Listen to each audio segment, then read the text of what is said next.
Philippine Eagle versus Harpy Eagle. Ang Philippine Eagle ay ang isa sa pinakamalaking agila sa buong mundo na may wingspan na umaabot ng 6 feet at may tangkad na 1 metro, at ang nagpapanatili ng balanse ng kagubatan sa Pilipinas.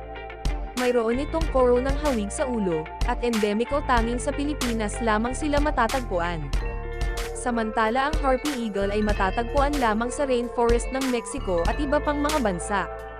Mayroon itong wingspan na umaabot ng 2 metro at tangkad na umaabot ng 2 feet, at mayroon itong matutulis na mga kuko na may lakas na tulad sa kagat ng isang Rottweiler.